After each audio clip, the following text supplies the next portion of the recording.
우리는 성도입니다. 시냇가에 숨겨진 나무처럼 오늘 하루도 묵묵히 성도로 걸어가길 원합니다. 다 함께 사도신경으로 우리의 신앙을 고백하겠습니다.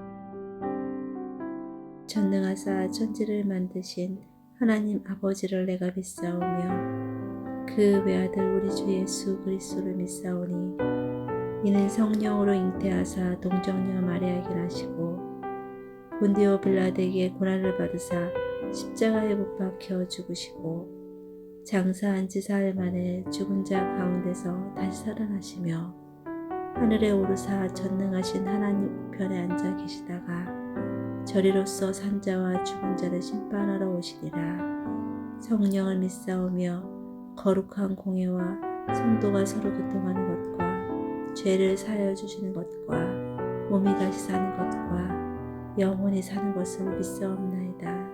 아멘.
오늘 우리가 함께 나눌 말씀은 예레미야 50장 33절부터 40절입니다.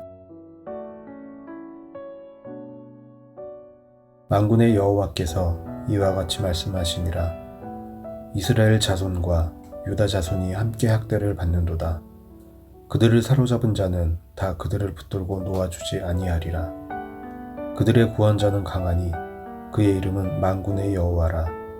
반드시 그들 때문에 싸우시리니 그 땅에 평안함을 주고 바벨론 주민은 불안하게 하리라. 여호와의 말씀이니라. 칼이 갈대아인의 위에와 바벨론 주민의 위에와 그 고관들과 지혜로운 자의 위에 떨어지리라. 칼이 자랑하는 자의 위에 떨어지리니 그들이 어리석게 될 것이며 칼이 용사의 위에 떨어지리니 그들이 놀랄 것이며 칼이 그들의 말들과 병거들과 그들 중에 있는 여러 민족의 위에 떨어지리니 그들이 여인들 같이 될 것이며 칼이 보물 위에 떨어지리니 그것이 약탈되리라. 가뭄이 물 위에 내리어 그것을 말리리니 이는 그 땅이 조각한 신상의 땅이요 그들은 무서운 것을 보고 실성하였음이니라. 그러므로 사막의 들짐승이 승냥이와 함께 거기에 살겠고 타조도 그 가운데에 살 것이요 영원히 주민이 없으며 대대에 살 자가 없으리라. 여호와의 말씀이니라. 하나님께서 소돔과 고모라와 그 이웃 성읍들을 뒤엎었듯이 거기에 사는 사람이 없게 하며 그 가운데에 머물러 사는 사람이 아무도 없게 하시리라. 아멘. 반갑습니다.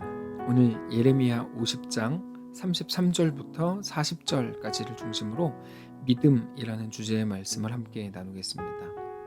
예레미야 50장은 바벨론에 대한 말씀을 주시는 내용입니다.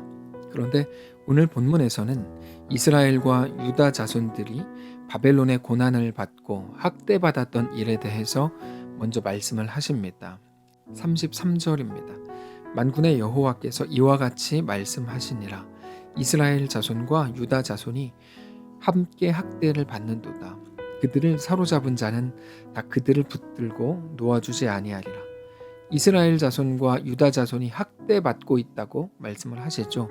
근데 그들을 사로잡은 자 바벨론이 그들을 놓아주지 않는다는 겁니다. 자, 바벨론이 이스라엘과 유다보다 강하기 때문에 그들을 사로잡고 가두어둘 수 있었죠. 근데 그들이 이스라엘을 놓아주지 않는다면 이스라엘은 그들보다 강력하지 않기 때문에 어떤 희망도 없는 겁니다. 그런데 하나님께서는 그들의 소망 없음을 그냥 두고 보시지 않으셨습니다. 그들이 하나님의 백성이기 때문입니다. 하나님께서는 이스라엘을 구원하시기로 작정하셨고 이스라엘보다 강력해서 이스라엘을 강한 무기로 붙들고 있었던 바벨론, 그러나 바벨론보다 하나님이 더 강하시기 때문에 걱정할 것 없다고 말씀을 하시는 겁니다. 34절입니다. 그들의 구원자는 강하니 그의 이름은 만군의 여호와라. 반드시 그들 때문에 싸우시리니 그 땅에 평안함을 주고 바벨론 주민은 불안하게 하리라.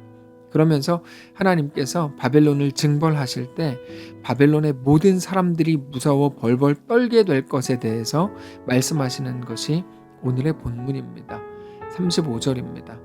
여호와의 말씀이니라. 칼이 갈대아인의 위에와 바벨론 주민의 위에와 그 고관들과 지혜로운 자의 위에 떨어지리라. 36절.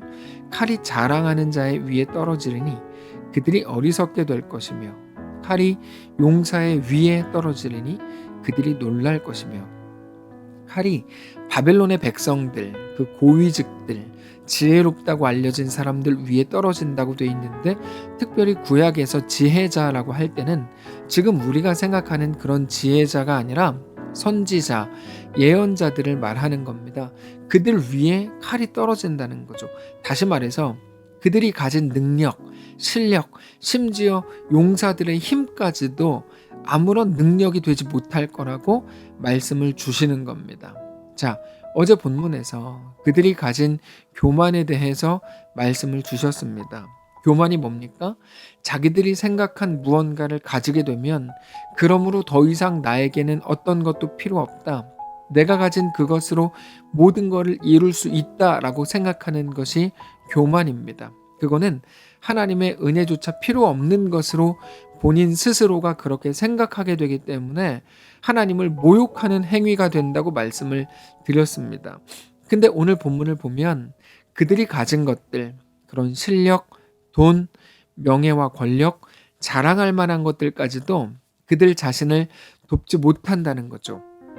세상이 볼 때는 자기들이 가진 게 가장 강력한 것인데 하나님은 그것보다 크시다는 겁니다.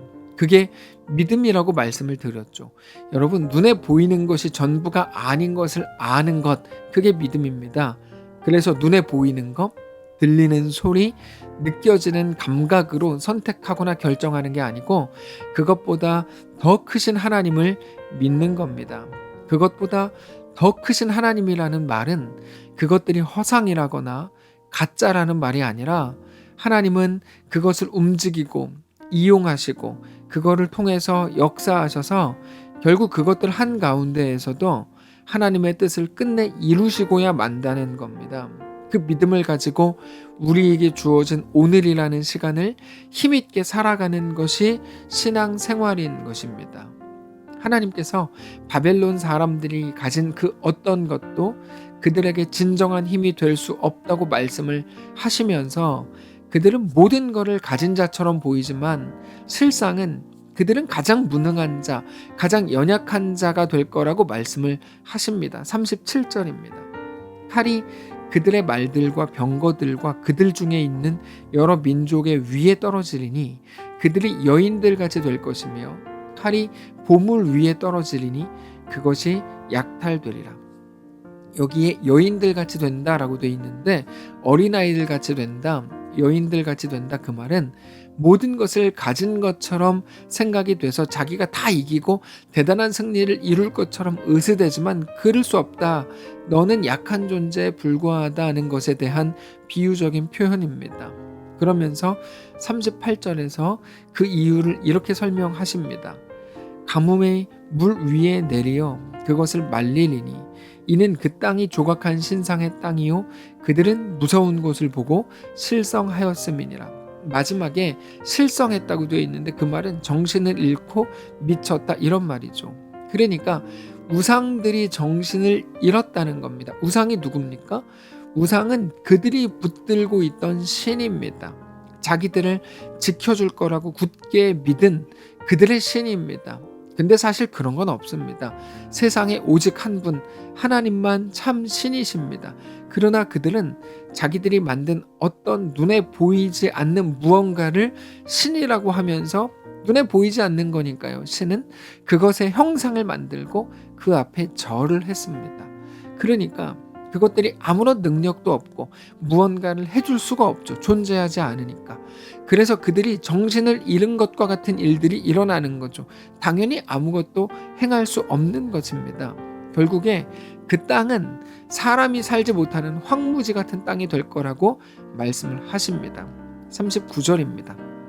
그러므로 사막의 들짐승이 승냥이와 함께 거기에 살겠고 타조도 그 가운데 살 것이요 영원히 주민이 없으며 대대에 살 자가 없으리라.